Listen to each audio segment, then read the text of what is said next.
News, ಇದು ನಿಮ್ಮ ಧ್ವನಿ. ನಮಸ್ಕಾರ. ಎಸ್ ನ್ಯೂಸ್ಗೆ ಸ್ವಾಗತ. ನಾನು ಎಸ್ ದೇವೇಂದ್ರಗೌಡ. ಇಂದಿನ ಮುಖ್ಯಾಂಶಗಳು: ಅತಿ ಶೀಘ್ರದಲ್ಲಿ ಚತುಷ್ಪಥ ರಸ್ತೆ ಮತ್ತು ಬೈಪಾಸ್ ರಸ್ತೆಗಳನ್ನು ಜನರ ಸೇವೆಗೆ ಒದಗಿಸುತ್ತೇವೆ, ಹಂಪನಗೌಡ ಬಾದರ್ಲಿ. ಸರ್ಕಾರದ ಜನವಿರೋಧಿ ನೀತಿ ಖಂಡಿಸಿ ಜನವರಿ 26ಕ್ಕೆ ಎಸ್ಕೆಎಂ ಜೆಸಿಟಿಯುನಿಂದ ಟ್ರ್ಯಾಕ್ಟರ್ ಪೆರೇಡ್. ಜನವರಿ 30ಕ್ಕೆ ಅಂಬೇಡ್ಕರ್ ಪುತ್ಥಳಿ ಅನಾವರಣ, ಭವ್ಯ ಮೆರವಣಿಗೆ, 5,000ಕ್ಕೂ ಹೆಚ್ಚು ಜನರು ಭಾಗಿ. ಅಂಗನವಾಡಿ ಬಿಸಿ ಊಟ ನೌಕರರಿಂದ ಸಂಸದರ ಕಚೇರಿ ಚಲೋ ಕಾರ್ಯಕ್ರಮ. ಸಾವಿತ್ರಿಬಾಯಿ ಫುಲೆ ಜಯಂತಿ ಪ್ರಯುಕ್ತ ಪ್ರಬಂಧ ಸ್ಪರ್ಧೆ, ಮಹಿಳೆಯರಿಗೆ ಕ್ರೀಡಾಕೂಟ, ಸಾಧಕರಿಗೆ ಪ್ರಶಸ್ತಿ ಪ್ರದಾನ. ವಾರ್ತೆಗಳ ವಿವರ. ತಾಲೂಕಿನ ಬೂದ್ಯಾಳ ಕ್ಯಾಂಪ್ನಲ್ಲಿ ರಸ್ತೆ ಅಗಲೀಕರಣ ಮತ್ತು ದಡೇಸ್ಕೂರು ಸೇತುವೆ ನಿರ್ಮಾಣ ಕಾಮಗಾರಿಗೆ ಭೂಮಿ ಪೂಜೆ ನೆರವೇರಿಸಿ ಮಾತನಾಡಿದ ಶಾಸಕರಾದ ಹಂಪನಗೌಡ ಬಾದರ್ಲಿ ಅವರು, ಈ ಭಾಗ ನೀರಾವರಿ ಪ್ರದೇಶ ಆಗಿರುವುದರಿಂದ ಹಲವಾರು ವರ್ಷಗಳ ಕಾಲ ತಾಳಿಕೆ ಬರುವಂತೆ ಗುಣಮಟ್ಟದ ಜೊತೆಗೆ ಕಾಲಮಿತಿಯಲ್ಲಿ ರಸ್ತೆ ಅಗಲೀಕರಣ, ಸೇತುವೆ ನಿರ್ಮಾಣ ಮಾಡಿ ಎಂದು ಅಧಿಕಾರಿಗಳಿಗೆ ಹೇಳಿದರು. ಮತ್ತು ಚತುಷ್ಪಥ ರಸ್ತೆ, ಬೈಪಾಸ್ ರಸ್ತೆಗಳನ್ನು ಅತಿ ಶೀಘ್ರದಲ್ಲೇ ಸಂಸದರು ನಾನು ಜನರ ಸೇವೆಗೆ ಒದಗಿಸಿಕೊಡುತ್ತೇವೆ ಎಂದರು. ಅಮ್ಮಮಠಕ್ಕೆ ಹೆಚ್ಚಿನ ಅನುದಾನ ತಂದು ಜೀರ್ಣೋದ್ಧಾರ ಮಾಡಿ ಎಂದು ಕೊಪ್ಪಳ ಸಂಸದರಿಗೆ ಶಾಸಕ ಹಂಪನಗೌಡ ಬಾದರ್ಲಿ ಅವರು ಮನವಿ ಮಾಡಿ ಮಾತನಾಡಿದರು. ಕೆಒಎಫ್ ರಾಜ್ಯಾಧ್ಯಕ್ಷರಾದ ವೆಂಕಟರಾವ್ ನಾಡಗೌಡ ಅವರು ಮಾತನಾಡಿ, ಕೊಪ್ಪಳ ಸಂಸದ ಸಂಗಣ್ಣ ಕರಡಿಯವರ ನಿರಂತರ ಪ್ರಯತ್ನದಿಂದ ಸಿಂಧನೂರಿಗೆ ರೈಲು ಬರುತ್ತಿದೆ. ಆದಷ್ಟು ಬೇಗನೆ ಲೋಕಸಭಾ ಚುನಾವಣೆ ನೀತಿ ಸಂಹಿತೆ ಮುಂಚೆ ರೈಲು ಬಂದು ಜನರ ಸೇವೆಗೆ ಸಿಗುವಂತಾಗಲಿ ಎಂದರು.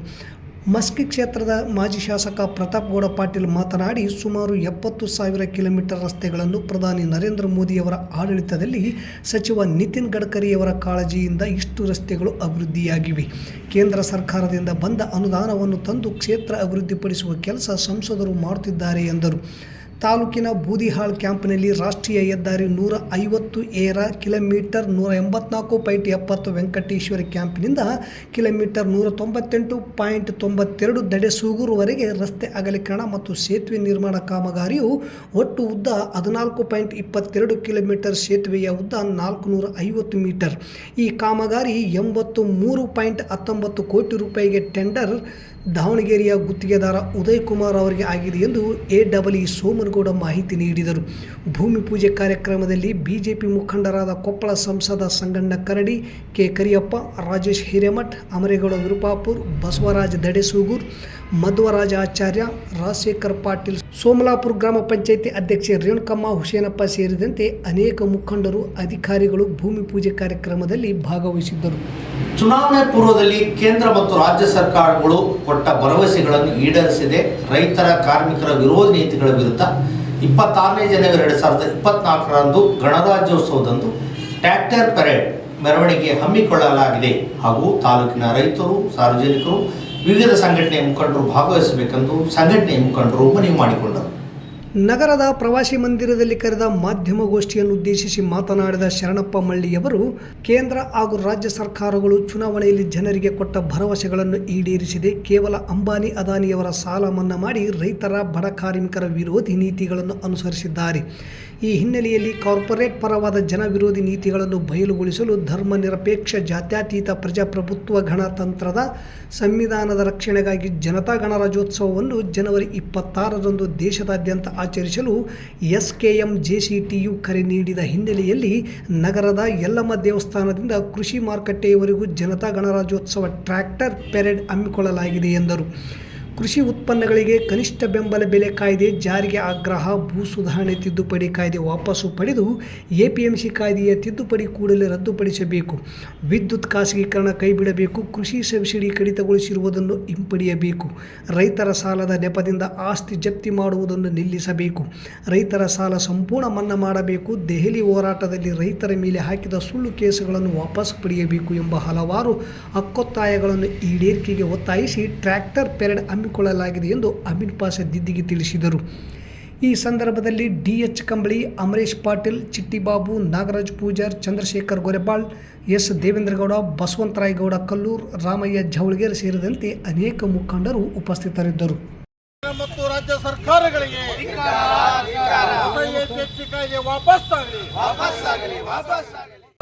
ಈ ಬರಗಾಲಕ್ಕಾಗಿ ಪರಿಹಾರ ಹಣ ಸಂಪೂರ್ಣ ಘೋಷಣೆ ಮಾಡಬೇಕಾಗಿತ್ತು. ಗ್ಯಾರಂಟಿ ಕೊಟ್ಟಿವಿ ಅಂತೇಳಿ ಕೇವಲ 2,000 ರೂಪಾಯಿ ಕೊಡ್ತೀವಿ ಅಂತೇಳಿ ಇಲ್ಲಿವರೆಗೆ 10 ಪೈಸೆ ಕೂಡ ಹಾಕಲಾರದು ಪೂರ್ತಿ ಈ ಸರ್ಕಾರದ ನೀತಿಯನ್ನು ನಾವು ಖಂಡಿಸ್ತೀವಿ. ಅದೇ ರೀತಿಯಾಗಿ ಇವತ್ತು ಪೋಡಿಗಳಲ್ಲಿ ಜಮೀನುಗಳ ಪೋಡಿ ಸಂಪೂರ್ಣ ವಿಳಂಬವಾಗಿದೆ. ಇಲ್ಲಿ ರೈತರಿಗೆ ತುಂಬ ತೊಂದರೆಯಾಗಿದೆ. APMCಯಲ್ಲಿ ತುಂಬ ತೊಂದರೆಯಾಗಿದೆ. ಅದೇ ರೀತಿಯಾಗಿ ಇವತ್ತು ಕೇಂದ್ರ ಸರ್ಕಾರದ ಮೇಲೆ ರಾಜ್ಯ ಸರ್ಕಾರ ಒತ್ತಾಯ ಮಾಡಬೇಕು. ಯಾಕಂದರೆ ಇವತ್ತು ರೈತ ವಿರೋಧಿ ಕೃಷಿ ಕಾನೂನುಗಳು APMC ಕಾಯ್ದೆ ಆಗಿರ್ಬೋದು, ಅಗತ್ಯ ವಸ್ತುಗಳ ಕಾಯ್ದೆ ಆಗಿರ್ಬೋದು, ಕಾರ್ಮಿಕ ಕಾಯ್ದೆ ತಿದ್ದುಪಡಿ ಆಗಿರ್ಬೋದು, ಜಾನುವಾರು ಕಾಯ್ದೆ ಆಗಿರ್ಬೋದು, ವಿದ್ಯುತ್ ಖಾಸಗೀಕರಣ ಆಗಿರ್ಬೋದು, ಇನ್ನಿತರ ಕಾಯ್ದೆಗಳನ್ನು ಅವರು ಹಿಂಪಡ್ಕೊಂತ ಹೇಳಿದ್ರು. ಆದ್ರೆ ಹಿಂಪಡ್ಕೊಳ್ಳಲ್ಲ, ಮತ್ತು ರಾಜ್ಯ ಸರ್ಕಾರ ಹಿಂಪಡ್ಕೊಂತ ಹೇಳಿದ್ರು. ಈ ರಾಜ್ಯ ಸರ್ಕಾರ ನಮ್ಮ ರಾಜ್ಯದಲ್ಲಿ ಹಿಂಪಡ್ಕೋಬೇಕು ಅಂತೇಳಿ ಈ ಮೂಲಕ ಒತ್ತಾಯವನ್ನು ಮಾಡ್ತಾ ನಾವು ಬಹಳಷ್ಟು ಜನ 765ಕ್ಕೂ ಹೆಚ್ಚು ಜನ ಹುತಾತ್ಮರಾದರು. ಆದರೆ ಕೇಂದ್ರ ಸರ್ಕಾರ ನಮ್ಮ ಒತ್ತಾಯಕ್ಕೆ ಈ ಕಾರಾಳ ಕಾನೂನಿನಿಂದ ತೆಗೆದು ಹಿಂದಕ್ಕೆ ಬಂತು. ಕೇಂದ್ರ ಸರ್ಕಾರ ತಕ್ಕಂತು. ಆದರೆ ಈ ರಾಜ್ಯ ಸರ್ಕಾರಗಳು ಮಾತ್ರ ತೆಗಿಲಿಲ್ಲ. ಸಿದ್ದರಾಮಯ್ಯ ಸಾಹೇಬರು ನಾನು ಅಧಿಕಾರಕ್ಕೆ ಬಂದ ತಕ್ಷಣವೇ ನಾನು ಈ ಸರ್ಕಾರ ನನ್ನ 3 ಕಾಯ್ದೆಗಳನ್ನು ವಾಪಸ್ ತಕ್ಕೊಳ್ತೀನಿ ಅಂತೇಳಿ ಕಿಸಾನ್ ಮೋರ್ಚಾ ಎಲ್ಲ ಸೇರಿ ಒಂದು ಸಂಯುಕ್ತ ಕರ್ನಾಟಕ ಅಂತೇಳಿ ವೇದಿಕೆ ಮಾಡ್ಕೊಂಡಿದ್ದಾರೆ ರಾಜ್ಯದಲ್ಲಿ. ಅದರ ನೇತೃತ್ವದಲ್ಲಿ ಇಡೀ ರಾಜ್ಯದಾದ್ಯಂತ ಜನವರಿ 26ರಂದು ಟ್ರ್ಯಾಕ್ಟರ್ ಪರೇಡ್ ಮಾಡ್ತಾಯಿದೆ. ಅದರ ಅಂಗವಾಗಿ ಸಿನ್ನೂರಿನಲ್ಲಿಯೂ ಕೂಡ ಯಲ್ಲಮ್ಮ ದೇವಸ್ಥಾನದಿಂದ APMC ಅವರಿಗೆ ಟ್ರ್ಯಾಕ್ಟರ್ ಪರೇಡ್ ಮಾಡಲು ತೀರ್ಮಾನ ತೆಗೆದುಕೊಂಡಿವಿ. ಆ ತೀರ್ಮಾನದಲ್ಲಿ ಎಲ್ಲ ಸಂಘಟನೆಗಳು ಒಗ್ಗಟ್ಟಾಗಿ ಸ್ಪಂದಿಸಿದ್ದಾರೆ. ತಾಲೂಕಿನ ಎಲ್ಲ ರೈತರು ಈ ಚಳವಳಿಯಲ್ಲಿ ಭಾಗವಹಿಸ್ತಾರೆ. ರೈತ ಸಂಘಟನೆಗಳು, ಮಹಿಳಾ ಸಂಘಟನೆಗಳು, ಪ್ರಗತಿಪರರು ಎಲ್ಲರೂ ಈ ಚಳವಳಿಯಲ್ಲಿ ಹೆಚ್ಚಿನ ಸಂಖ್ಯೆಯಲ್ಲಿ ಭಾಗವಹಿಸಬೇಕಂತ ವಿನಂತಿ ಮಾಡ್ತಾ ಇದ್ದೀವಿ. ನಗರದ ಮಸ್ಕಿ ಕ್ರಾಸ್ ಹತ್ತಿರವಿರುವ ಸಂವಿಧಾನ ಶಿಲ್ಪಿ ಡಾಕ್ಟರ್ BR ಅಂಬೇಡ್ಕರ್ ಅವರ ಪುತ್ಥಳಿಯನ್ನು ಜನವರಿ 30ರಂದು ಸಚಿವರಾದ SC ಮಹದೇವಪ್ಪ ಹಾಗೂ RV ತಿಮ್ಮಾಪುರ ಅವರು ಲೋಕಾರ್ಪಣೆ ಮಾಡುವರೆಂದು ಸಮಾಜದ ಮುಖಂಡರು ರಾಮಣ್ಣ ಗೋನ್ವಾರ್ ಹೇಳಿದರು. ಸಿಂಧನೂರು ನಗರದ ಪ್ರವಾಸಿ ಮಂದಿರದಲ್ಲಿ ಕರೆದ ಸುದ್ದಿಗೋಷ್ಠಿಯನ್ನು ಉದ್ದೇಶಿಸಿ ಮಾತನಾಡಿದ ಅವರು, ಸಿಂಧನೂರಿನ PWD ಕ್ಯಾಂಪಿನಲ್ಲಿರುವ ಸಂವಿಧಾನದ ಕರ್ತೃ ಡಾಕ್ಟರ್ BR ಅಂಬೇಡ್ಕರ್ ಅವರ ಮೂರ್ತಿ ಅನೇಕ ದಿನಗಳಿಂದ ಉದ್ಘಾಟನೆಗೊಳ್ಳದೆ ಉಳಿದಿದ್ದು, ಈಗ ಈ ಕಾರ್ಯಕ್ರಮವನ್ನು ಶಾಸಕ ಹಂಪನಗೌಡ ಬಾದರ್ಲಿಯವರ ಅಧ್ಯಕ್ಷತೆಯಲ್ಲಿ ನಡೆಯಲಿದೆ. ನಗರದ ಮಹಾತ್ಮ ಗಾಂಧಿ ವೃತ್ತದಿಂದ ಕನಕದಾಸ ವೃತ್ತ, ಕಿತ್ತೂರು ಚೆನ್ನಮ್ಮ ವೃತ್ತದ ಮೂಲಕ PWD ಕ್ಯಾಂಪಿನವರೆಗೆ ಸುಮಾರು 5,000ಕ್ಕೂ ಹೆಚ್ಚು ಜನರಿಂದ ಅಂಬೇಡ್ಕರ್ ಅವರ ಭಾವಚಿತ್ರದೊಂದಿಗೆ ಭವ್ಯ ಮೆರವಣಿಗೆ ನಡೆಯಲಿದೆ. ತಾಲೂಕಿನ ಎಲ್ಲ ಸಮಾಜದ ಮುಖಂಡರು, ಪದಾಧಿಕಾರಿಗಳು, ಸದಸ್ಯರು, ಯುವಕರು, ಮಹಿಳೆಯರು ಮೆರವಣಿಗೆ ಕಾರ್ಯಕ್ರಮದಲ್ಲಿ ಭಾಗವಹಿಸಿ ಯಶಸ್ವಿಗೊಳಿಸಲು ಕರೆ ನೀಡಿದರು.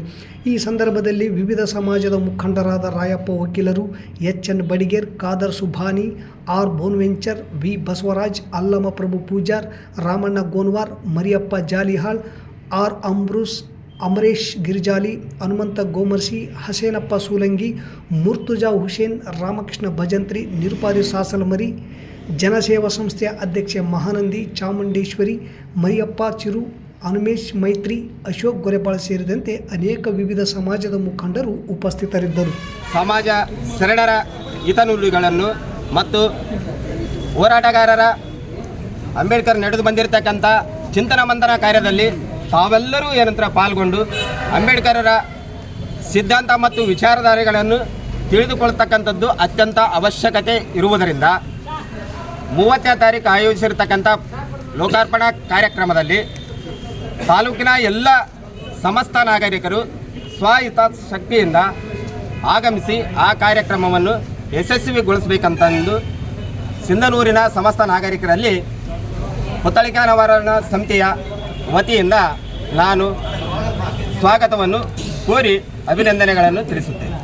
ಮೂರ್ತಿಯ ಅನಾವರಣವನ್ನು ಈವರೆಗೂ ನೆನೆಗುದಿಗೆ ಬಿದ್ದಿದ್ದು ಈ ಒಂದು ಎಲ್ಲ ನಮ್ಮ ಸಮಾಜದ ಎಲ್ಲ ಸಮಸ್ತ ಜನಾಂಗದವರು ಒಂದು ಒಕ್ಕಟ್ಟಿನಿಂದ ಈ ಒಂದು ಕಾರ್ಯಕ್ರಮ ಈಗ ನಡೀತಾ ಇದೆ.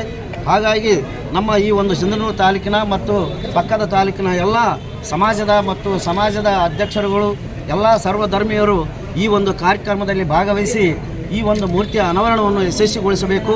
ಹಾಗೆಯೇ ಪ್ರತಿಯೊಬ್ಬರು ಕೂಡ ಎಲ್ಲ ಸಂಘಟನೆಕಾರರು ಪ್ರತಿಯೊಂದು ಹಳ್ಳಿಯಲ್ಲಿ ಹೋಗಿ ಈ ಒಂದು ಬಾಬಾ ಸಾಹೇಬರ ಅಂಬೇಡ್ಕರ್ ಅವರ ಒಂದು ಸಂದೇಶವನ್ನು ಹೇಳಿ ಹೆಚ್ಚಿನ ಒಂದು ಜನಸಂಖ್ಯೆಯಲ್ಲಿ ಬಂದು ಈ ಒಂದು ಕಾರ್ಯಕ್ರಮ ಯಶಸ್ವಿಗೊಳಿಸಬೇಕೆಂದು ಸಮಸ್ತ ಜನರಲ್ಲಿ ಕೇಳಿಕೊಳ್ಳುವುದರ ಜೊತೆಗೆ ಇಡೀ ತಾಲೂಕಿನ ಎಲ್ಲ ವಿದ್ಯಾರ್ಥಿನಿಯರು ಮತ್ತು ನೌಕರರು ಇನ್ನಿತರ ಎಲ್ಲ ಸಂಘಟನೆಕಾರರು ಎಲ್ಲರೂ ಕೂಡ ಸೇರಿಸಿ ಈ ಒಂದು ಕಾರ್ಯಕ್ರಮ ಯಶಸ್ವಿಗೊಳಿಸಬೇಕಾಗಿ ಎಲ್ಲ ನಮ್ಮ ತಾಲೂಕಿನ ಬಂಧುಗಳಿಗೆ ನಾನು ಈ ಮೂಲಕ ಕರೆ ಕೊಡುತ್ತೇನೆ. ಧನ್ಯವಾದಗಳು. 49 ವರ್ಷಗಳಿಂದ ದುಡಿಯುತ್ತಿರುವ ಅಂಗನವಾಡಿ ನೌಕರರು 21 ವರ್ಷಗಳಿಂದ ದುಡಿಯುತ್ತಿರುವ ಬಿಸಿಯೂಟ ನೌಕರಿಗೆ, ಆಶಾ ಮತ್ತು ಇತರೆ ಸಿಬ್ಬಂದಿಗಳಿಗೆ 31,000 ಕನಿಷ್ಠ ವೇತನ ಜಾರಿ ಮಾಡಬೇಕು. ನಿವೃತ್ತಿ ಸೌಲಭ್ಯಗಳನ್ನು ಮಾಸಿಕ ಕನಿಷ್ಠ 10,000 ಪಿಂಚಣಿ ಕಲ್ಪಿಸಬೇಕು. ಬಿಸಿಯೂಟ ನೌಕರಿಗೆ ಪರಿಹಾರ ನೀಡದೆ ನಿವೃತ್ತಿ ಮಾಡಬಾರದು. ಕೇಂದ್ರಗಳಿಗೆ ಕೂಡಲೇ ಗ್ಯಾಸ್ ಪೂರೈಕೆ ಮಾಡಬೇಕು ಸೇರಿದಂತೆ ಇನ್ನಿತರ ಬೇಡಿಕೆಗಳಿಗೆ ಈಡೇರಿಸಬೇಕೆಂದು ಒತ್ತಾಯಿಸಿ ಇಂದು ರಾಯಚೂರಿನಲ್ಲಿ CITU ಜಿಲ್ಲಾ ಸಮಿತಿ ನೇತೃತ್ವದಲ್ಲಿ ಪ್ರತಿಭಟನೆ ಹಮ್ಮಿಕೊಳ್ಳಲಾಗಿತ್ತು. CITU ಜಿಲ್ಲಾ ಸಮಿತಿ ನೇತೃತ್ವದಲ್ಲಿ ನೌಕರರಾದ ಅಂಗನವಾಡಿ ಬಿಸಿಯೂಟ ಕಾರ್ಮಿಕರು ಬೃಹತ್ ರ್ಯಾಲಿ ಮತ್ತು ಧರಣಿ ನಡೆಸಿ ಅವರ ಬೇಡಿಕೆಗಳನ್ನು ಈಡೇರಿಸುವ ನಿಟ್ಟಿನಲ್ಲಿ ತಾವುಗಳು ಕೇಂದ್ರ ಸರ್ಕಾರದ ಮೇಲೆ ಒತ್ತಡ ತರಲು ಸಂಸದರ ಕಚೇರಿ ಚಲೋ ಕಾರ್ಯಕ್ರಮದ ಮೂಲಕ ವಿವಿಧ ವಿಭಾಗದ ಕಾರ್ಮಿಕರು ಬೃಹತ್ ಪ್ರತಿಭಟನೆ ನಡೆಸಿ ವಿವಿಧ ಬೇಡಿಕೆಗಳನ್ನು ಈಡೇರಿಸುವಂತೆ ಒತ್ತಾಯಿಸಿದರು. ಆಹಾರ, ಆರೋಗ್ಯ, ಶಿಕ್ಷಣಕ್ಕಾಗಿ ಇರುವ ಯೋಜನೆಗಳಾದ ICDS, MDM, NHM, ICPS, SSA, NREGA ಯೋಜನೆಗಳಲ್ಲಿ ದುಡಿಯುತ್ತಿರುವ ಸಿಬ್ಬಂದಿಗಳು ಸೇರಿದಂತೆ 1 ಕೋಟಿ ನೌಕರರಿಗೆ ಕನಿಷ್ಠ ವೇತನ, ನಿವೃತ್ತಿ ಸೌಲಭ್ಯಗಳನ್ನು ಕೊಟ್ಟು ನೌಕರರೆಂದು ಪರಿಗಣಿಸಬೇಕು. ವರ್ಷದೊಳಗಿನ ಮಕ್ಕಳಿಗೆ ಉಚಿತ, ಕಡ್ಡಾಯ ಮತ್ತು ಸಾರ್ವತ್ರಿಕವಾಗಿ ಪೂರ್ಣ ಪ್ರಾಥಮಿಕ ಶಿಕ್ಷಣವನ್ನು ಅಂಗನವಾಡಿ ಕೇಂದ್ರಗಳಲ್ಲಿಯೇ ನೀಡಲು ಕಾನೂನು ರಚಿಸಬೇಕು. NEP ನಿಲ್ಲಿಸಬೇಕು. ಈ ಯೋಜನೆಗಳಲ್ಲಿ ದುಡಿಯುವ ಗುತ್ತಿಗೆ, ಒಳಗುತ್ತಿಗೆ ಮತ್ತು ಹೊರಗುತ್ತಿಗೆ ನೌಕರರನ್ನು ಕಾಯಂ ಮಾಡಿ ಸಮಾನ ಕೆಲಸಕ್ಕೆ ಸಮಾನ ವೇತನ ಜಾರಿ ಮಾಡಬೇಕು ಮತ್ತು ಇವರನ್ನು ಕಾಯಂ ಮಾಡಲು ವಿಶೇಷ ಕಾನೂನು ರಚಿಸಬೇಕು. ಪ್ರತಿಭಟನೆಯಲ್ಲಿ CITU ಮತ್ತು ಅಂಗನವಾಡಿ ನೌಕರರ ಸಂಘಟನೆ ಜಿಲ್ಲಾಧ್ಯಕ್ಷೆ H. ಪದ್ಮಾ, ಅಂಗನವಾಡಿ ನೌಕರರ ಸಂಘ ಜಿಲ್ಲಾ ಕಾರ್ಯದರ್ಶಿ ರಂಗಮ್ಮ, ಮರಿಯಮ್ಮ, CITU ಮಾನ್ವಿ ತಾಲೂಕು ಸಂಚಾಲಕರು ಶರಫುದ್ದೀನ್ ಪೋತ್ನಾಳ್, ರಾಯಚೂರು ಅಂಗನವಾಡಿ ನೌಕರರ ಸಂಘದ ಕಾರ್ಯದರ್ಶಿ ನರ್ಮದಾ, ಬಿಸಿಯೂಟ ನೌಕರರ ಸಂಘ ಮಾನ್ವಿ ಅಧ್ಯಕ್ಷರು ಜಿಲ್ಲಾ ಖಜಾಂಚಿ ವರಲಕ್ಷ್ಮಿ, ಬಿಸಿಯೂಟ ನೌಕರರ ಸಂಘ ಜಿಲ್ಲಾ ಖಜಾಂಚಿ ಮೊಹಮ್ಮದ್ ಅನೀಫ್, CITUನ ಸಿಂಧನೂರು ತಾಲೂಕು ಸಂಚಾಲಕರು ಅನ್ವರ್ ಪಾಷಾ, ಲಿಂಗಸಗೂರಿನ ಸರಸ್ವತಿ ಸೇರಿದಂತೆ ಜರೀನಾ ಬೇಗಂ, ವಿಶಾಲಾಕ್ಷಮ್ಮ, ಸಬ್ಬೀರ್ ಜಾಲಹಳ್ಳಿ, ರೇಣುಕಮ್ಮ, ಗಿರಿಯಪ್ಪ ಪೂಜಾರಿ, ರಮಾದೇವಿ, ಅಕ್ಕಮಾದೇವಿ, ತುಳಿಜಾಬಾಯಿ ಸೇರಿದಂತೆ ಅನೇಕರು ಪಾಲ್ಗೊಂಡಿದ್ದರು. 2023-24ನೇ ಸಾಲಿನ ಅಕ್ಷರದವ್ವ ಸಾವಿತ್ರಿಬಾಯಿ ಫುಲೆ ಪ್ರಶಸ್ತಿಯನ್ನು ವೀಣಾಶ್ರೀ ಶೈಕ್ಷಣಿಕ ಹಾಗೂ ಗ್ರಾಮೀಣಾಭಿವೃದ್ಧಿ ಸಂಸ್ಥೆ ಮತ್ತು ಸಿಂಧನೂರು ಗೆಳೆಯರ ಬಳಗದ ವತಿಯಿಂದ ಜಂಟಿಯಾಗಿ ನೀಡಲಾಗುತ್ತದೆ ಎಂದು ದ್ರಾಕ್ಷಾಯಣಿ ಮಾಲಿ ಪಾಟೀಲ್ ಹೇಳಿದರು. ಈ ಕುರಿತು ನಗರದ ಪ್ರವಾಸಿ ಮಂದಿರದಲ್ಲಿ ಕರೆದ ಸುದ್ದಿಗೋಷ್ಠಿಯನ್ನು ಉದ್ದೇಶಿಸಿ ಮಾತನಾಡಿದ ಅವರು, ಸಾವಿತ್ರಿಬಾಯಿ ಫುಲೆ ಪ್ರಶಸ್ತಿಗೆ ಕುಮಾರಿ ಚೈತ್ರ ಎಂ ದೊಡ್ಡಬಸವರಾಜ್, ಡಾಕ್ಟರ್ ಪ್ರಾರ್ಥನಾ, ಕನ್ನಡ ಸಾಹಿತ್ಯ ಪರಿಷತ್ ಮಾಜಿ ಅಧ್ಯಕ್ಷೆ ಸರಸ್ವತಿ ಪಾಟೀಲ್, ಹಿರಿಯ ಉಪನ್ಯಾಸಕರಾದ ಮಧುಮತಿ ದೇಶಪಾಂಡೆ, ರೈತ ಮಹಿಳೆ ದುರ್ಗಮ್ಮ ಗೋಮರ್ಶಿ ಅವರು ಆಯ್ಕೆಗೊಂಡಿದ್ದಾರೆ.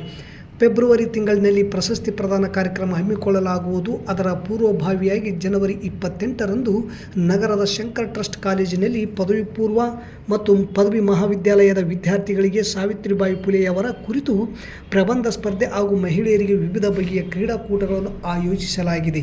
ಭಾಗವಹಿಸುವ ವಿದ್ಯಾರ್ಥಿಗಳು ಮತ್ತು ಮಹಿಳೆಯರು ಉಚಿತವಾಗಿ ಈ ಕೆಳಕಂಡ ದೂರವಾಣಿ ಸಂಖ್ಯೆಗೆ 7019999625 9110640747 911135277710 9916551133 ನಂಬರಿಗೆ ಸಂಪರ್ಕಿಸಿ ನೋಂದಣಿ ಮಾಡಿಕೊಳ್ಳಬೇಕೆಂದು ಮನವಿ ಮಾಡಿದರು.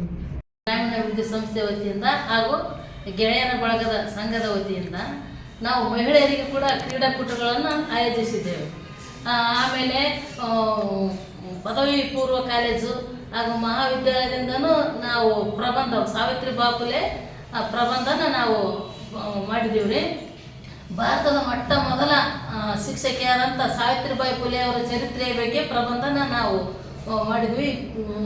ಜೊತೆಗೆ ಮಹಿಳೆಯರಿಗೆ ವಿವಿಧ ಬಗೆಯ ಕ್ರೀಡಾಕೂಟಗಳನ್ನು ಆಯೋಜನೆ ಮಾಡಲಾಗಿದ್ದು, ಈ ಪ್ರಬಂಧ ಸ್ಪರ್ಧೆ ಮತ್ತು ಮಹಿಳಾ ಕ್ರೀಡಾಕೂಟವನ್ನು ಇದೇ ದಿನಾಂಕ 28 ರವಿವಾರದಂದು ನಗರದ ಶಂಕರ ಟ್ರಸ್ಟ್ ಕಾಲೇಜಿನಲ್ಲಿ ಆಯೋಜನೆ ಮಾಡಲಾಗಿದ್ದು, ಬೆಳಗ್ಗೆ 10 ಗಂಟೆಯಿಂದ 11 ಗಂಟೆಯವರೆಗೆ ಪ್ರಬಂಧ ಸ್ಪರ್ಧೆ ನಡೆಸಿ ನಂತರ ಮಧ್ಯಾಹ್ನ 1 ಗಂಟೆಯಿಂದ 4 ಗಂಟೆಯವರೆಗೆ ಮಹಿಳೆಯರ ಕ್ರೀಡಾಕೂಟ ನಡೆಸಲಾಗುವುದು. ಈ ಕಾರ್ಯಕ್ರಮ ವಿಶೇಷವಾಗಿ ಸಿಂಧೂರಿನಲ್ಲಿ ಇಂಥ ಕಾರ್ಯಕ್ರಮಗಳು ನಡೆದಿದ್ದಲ್ಲ, ಇದು ವಿಶೇಷವಾಗಿ ಮಹಿಳೆಯರಿಗೆ ಪ್ರಾಧಾನ್ಯತೆ ಕೊಟ್ಟಿದ್ದಿಲ್ಲ. ಈಗ ಕಾಲೇಜ್ ವಿದ್ಯಾರ್ಥಿಗಳನ್ನು ಸೇರಿಸಿಕೊಂಡು ಅದರಲ್ಲೂ ಮಹಿಳೆಯರಿಗೆ ವಿಶೇಷವಾಗಿ ಸ್ಪರ್ಧೆಗಳನ್ನು ಏರ್ಪಡಿಸಿ ಈ ಟ್ರಸ್ಟ್ ವತಿಯಿಂದ ಮತ್ತು ಗೆಳೆಯರ ಬಳಗದಿಂದ ವತಿಯಿಂದ ನಡೆಸಿಕೊಡುವ ಕಾರ್ಯಕ್ರಮ ಸಿಂಧನೂರಿನಲ್ಲಿ ಎಲ್ಲ ಕಡೆ ಪ್ರಚಾರ ಆಗಬೇಕು, ಎಲ್ಲ ಸ್ಪರ್ಧಾಳುಗಳು ಭಾಗವಹಿಸಬೇಕಂತ ತಾವೆಲ್ಲರೂ ಅದಕ್ಕೆ ಸಹಕಾರ ನೀಡ್ತೀರಂತ ಕೋರಿಕೊಳ್ಳುತ್ತೇವೆ. ಮತ್ತೊಮ್ಮೆ ಮುಖ್ಯಾಂಶಗಳು. ಅತಿ ಶೀಘ್ರದಲ್ಲಿ ಚತುಷ್ಪಥ ರಸ್ತೆ ಮತ್ತು ಬೈಪಾಸ್ ರಸ್ತೆಗಳನ್ನು ಜನರ ಸೇವೆಗೆ ಒದಗಿಸುತ್ತೇವೆ. ಹಂಪನಗೌಡ ಬಾದರ್ಲಿ.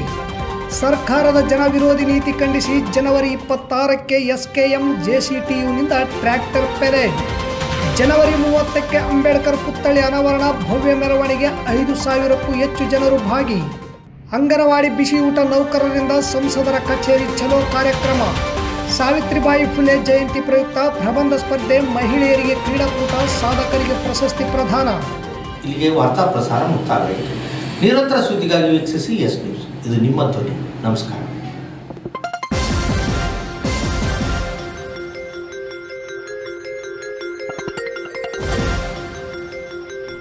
ಎಸ್ ನ್ಯೂಸ್, ಇದು ನಿಮ್ಮ ಧ್ವನಿ.